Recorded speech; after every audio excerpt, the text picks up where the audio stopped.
రైతు డిక్లరేషన్లో 0.5% కూడా ఇంప్లిమెంట్ చేయలేవాళ్ళు. ఆ భయంతోనే వెళ్ళిపోయినటువంటి పరిస్థితి. ఇవాళ భయం ఎందుకు? ట్విట్టర్లో ఎవరైనా ఒక కమెంట్ పెడితే భయం ముఖ్యమంత్రి గారికి, తెల్లారికల్లా అరెస్ట్ వస్తుంది ఇంటికి. ఫేస్బుక్లో ఎవరైనా ఒక వీడియో పెడితే భయం ముఖ్యమంత్రి గారికి, తెల్లారికల్లా పోలీసు వాళ్ళు వస్తారు. అదే క్రమంలో మా కోఆర్డినేటర్ మనోజ్ రెడ్డి గారి మీద కూడా మరి కేసులు పెట్టి పాపం తమ్ముడిని తనను 16 రోజుల పాటు వాళ్ళ కుటుంబాన్ని ఆయనను ఇబ్బంది పెట్టి జైల్లో పెట్టడం జరిగింది.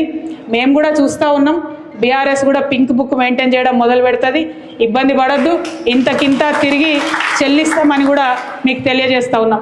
మీ రాహుల్ గాంధీ ఏమో పాకెట్లో రాజ్యాంగం పట్టుకొని తిరుగుతాడు, ఇక్కడ రేవంత్ రెడ్డి గారేమో రాజ్యాంగాన్ని కాలరాసి అక్రమ కేసులు పెట్టుకుంటూ తిరుగుతాడు. చూస్తూ ఉన్నాం. డెఫినెట్గా లెక్కలు మేము కూడా పెట్టుకుంటాం. మాకు జయశంకర్ సార్ నేర్పించిండు లెక్కలు ఎట్లా రాయాలనో, ఎట్లా ఉద్యమాలు చేయాలనో. ఇప్పుడు మా మీద అక్రమ కేసులు పెడుతున్నారు.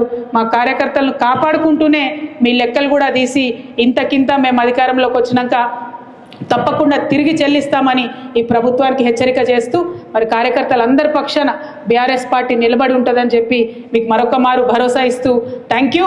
జై తెలంగాణ, జై కేసీఆర్, కేసీఆర్ గారి నాయకత్వం.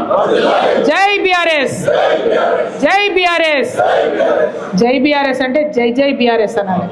జై కేసీఆర్ అంటే జై జై కేసీ. జై బీఆర్ఎస్, జై బీఆర్ఎస్, జై కేసీఆర్, జై కేసీఆర్. Thank you.